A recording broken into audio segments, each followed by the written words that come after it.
With the combination of NIL and the transfer portal, there have been some quarterbacks and players who have gained major benefits from this. One of the most striking examples is Duke's current starting quarterback, Darian Mensah.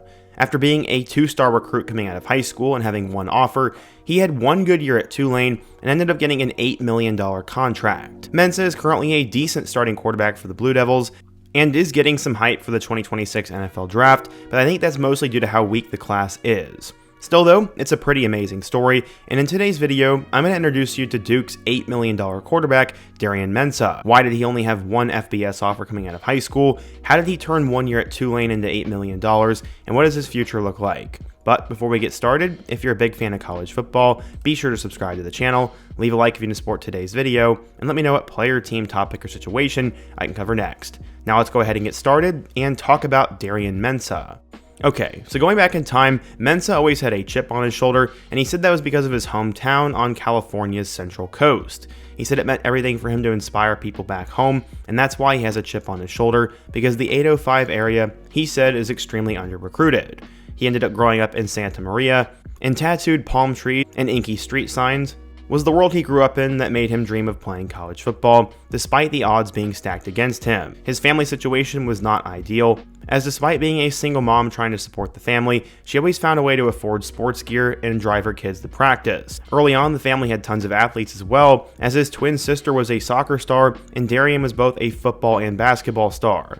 Both of them ended up playing college, with his sister being a soccer player at Oregon. Originally, when Darien got to high school, nobody was really talking about him, but Jose Villaseñor, the head coach at St. Joseph High School, recalled seeing Mensah for the first time on the field in 2020.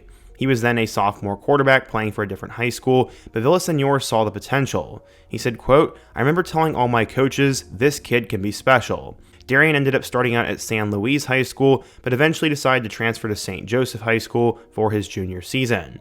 This was the same high school that had Jacksonville Jag Mark Brunell, and Darien would start his junior and senior season for them. As a senior, he became the Mountain League MVP, completing 69% of his passes for 2,300 yards and 25 touchdowns, while also rushing for about 400 scores and 8 touchdowns. Villaseñor said, quote, "His athleticism was always there. But where he grew was when he realized I don't know everything, and if I study and commit myself, I'll be a better player." He was putting up good numbers and winning games, but the recruiting interest just wasn't really there, and the offers were scarce. The way that Darien describes it was that he was basically recruited to Tulane off of social media after one of the Wave's recruiting coordinators saw a video clip of him and made contact. He said, quote, "I think they stumbled into a diamond in the rough." As I said, he had one FBS scholarship offer, and his odds of helping his family out were pretty slim at that point. His mother said, quote, "I was on food stamps and going to the church for bags of food. That was the hardest." But somehow, someway, he would turn that one FBS offer into a multi-million-dollar contract, changing the entire family's fortunes. During his senior season, he didn't hold any offers, but as I said, Tulane found him on social media, and then FCS Lindenwood and Idaho State also decided to offer him. Willie Fritz's son Wes ended up being the guy who stumbled upon him, as he said, quote, "We were scouring the country, and we found Darian's tape, and I liked it enough to tell my dad Willie the next day. We were looking for a dynamic quarterback that met the high academic standard, and we decided to make him an offer. This wasn't exactly UCLA, the school that Darien always dreamed of playing, but he wanted to play college football, and it would work for him. At the time, though, this was really weird. He was a 0-star recruit, and Wes Fritz said, quote, "Other schools were probably like, is this Tulane offer even real?" He'd end up going there, and a big reason why he wasn't more well known is because the family couldn't really afford to have a trainer and go to different camps and get in front of coaches. Either way, it didn't matter though, as according to 24/7 Sports, Darien was a 2-star recruit, the number 135 quarterback, and the 2,289th best player in the class of 2023. So, how did he end up doing at Tulane? Well, let's take a look. When Mensah arrived at Tulane, he would be on the bench his first year. Michael Pratt was coming back for his final season, and he was one of the best quarterbacks in American Conference football history and ended up in the NFL. I don't believe he would appear in a single game in 2023, and then going into 2024, everything would change on him. Willie Fritz ended up taking the head coaching job at Houston. They decided to bring in John Sumrall as their new head coach. Sumrall could have easily let Mensah slip through the cracks and told him to get lost because he wasn't one of his recruits, but he fairly evaluated him. Going into fall camp in 2024, nobody projected Darien to be the starter, but apparently he was so impressive during fall camp, he felt it was right to give him the keys to the car to start the season for Tulane.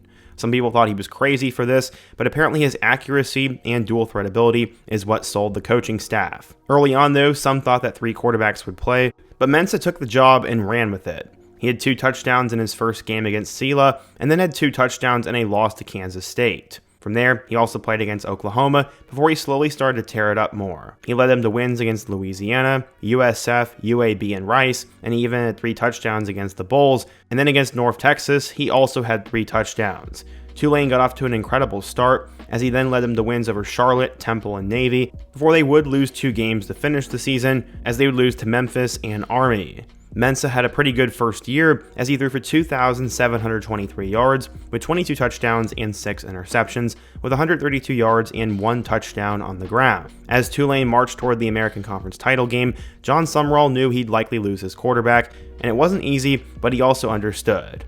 He started all 13 games for the Green Wave and led the American in passing efficiency and pass completion percentage. He proved a lot of coaches and people wrong, and he said, quote, "It's a weird feeling to go super under-recruited and then be one of those people highly talked about. I think it's something I've always been worthy of, I just didn't have the right eyes on me, and I feel like I've always been that player, and I always felt that way about myself." Darian's mother, Naomi, never thought she'd be in the role of interviewing college player agents, but after his sophomore season at Tulane, he would enter the portal. He immediately became one of the bigger names in the portal, as schools like Auburn, Oklahoma, Wisconsin, Syracuse, UCLA, and Duke all wanted him. Despite having Malik Murphy, who passed for 3,000 yards and 26 touchdowns, Duke wanted someone better. They apparently had used some sort of analytics system and thought they needed an accurate passer who could throw receivers open, operate under pressure, and escape from a collapsing pocket. It was something Malik Murphy just couldn't do, apparently. Darien would not take many visits, as he would arrive in Durham, and on his official visit, he loved it. It was just 2 days after he entered the portal, and he was greeted by the Cameron Crazies, and by the next day, he had committed to head coach Manny Diaz and the Blue Devils. Why Duke? He said, quote, "The guys here, they yearned to be led by someone like me. I wasn't a 5-star recruit, I was a 2-star, just like everybody else in the building, I'm one of them." He ended up replacing Malik Murphy, who would transfer over to Oregon State, and then he signed a huge deal. His NIL contract apparently was about $8 million across 2 seasons, and a lot of people in the college football world thought he was just leaving because of the money, and he had to try to tune out the noise. John Sumrall said, quote, "In my career, I've left many jobs for more money. The financials became so great that how does a guy say no?" Darien went from a little-known 2-star California recruit to now being one of the top-paid quarterbacks in the NIL college football era. His mom said, quote, "You have to believe in miracles when this stuff happens. Obviously, this was hard work and dedication, but I believe that nothing is by accident or by chance." Going into the season, the narrative on the team was that Darien was the guy that could take them from 9-3 to 12-0, and over the summer, he would go to Nashville and actually worked out with Cam Ward, and then also roomed with John Mateer at the Manning Passing Academy. Mensah got a decent amount of hype going into 2025, and so far he's been good, but Duke has not been the same. He threw for almost 400 yards and 3 touchdowns in their first game against Elon. Unfortunately, they'd end up losing that game 45-19, but he passed for 300 yards and 2 touchdowns. He then had 3 touchdowns in a homecoming game against Tulane, in which they lost, before finally leading them to some wins, as they beat both NC State and Syracuse. The last 5 games have been up and down for Darien, as he helped them beat Cal, but then lost to Georgia Tech. He then had a near-perfect game against Clemson, throwing for 361 yards and 4 touchdowns, before following it up with 2 interceptions and a loss to UConn. Darien doesn't make a whole lot of sense, and last week against Virginia, he only threw 1 touchdown and a loss to the Cavs. So far, Darien has thrown for over 3,000 yards with 25 touchdowns and 4 picks, but he hasn't exactly shown that dual threat ability, as he is minus 68 rushing yards. Mensah has definitely been worth the money though, as he is currently 4th in the country in passing yards, with only guys like Sawyer Robertson and Walker Egan ahead of him, and then below him, guys like Drew Mestmaker and Joey Aguilar. Touchdown-wise, he's been pretty incredible, as he is currently tied with Julian Sayin and Joe Fagiano with 25 touchdowns, and is just 5 away from Fernando Mendoza and 4 away from Sawyer Robertson. He's also taking care of the football, as he only has 4 interceptions. And all in all, Darian Mensah has been worth the money. Duke as a whole is failing him. They have not been able to get enough wins, and I think this puts him in an interesting spot.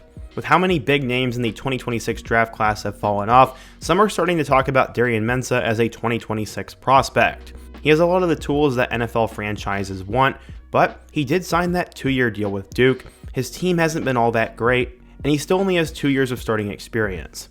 There are both green and red flags about his game, and I think at this point, only time will tell. If he finishes the year extremely well, I think there's a chance he goes off to the draft, but I would bet that he comes back for the 2026 season and hopefully balls out and then goes off to the draft. I have no idea how this is going to play out, but I'm definitely rooting for him, and to go from a 2-star with one offer from Tulane to being an $8 million quarterback, that's pretty crazy, and I hope the best for him moving forwards. But what do you guys think? If you're a Duke or Tulane fan, what do you think of Darian Mensah, and who's another player who I should cover next on the channel? Be sure to let me know down below, leave a like if you want to support today's video, subscribe if you're new, and check out one of the videos on the end screen. Hope to see you guys again soon, but until next time, peace.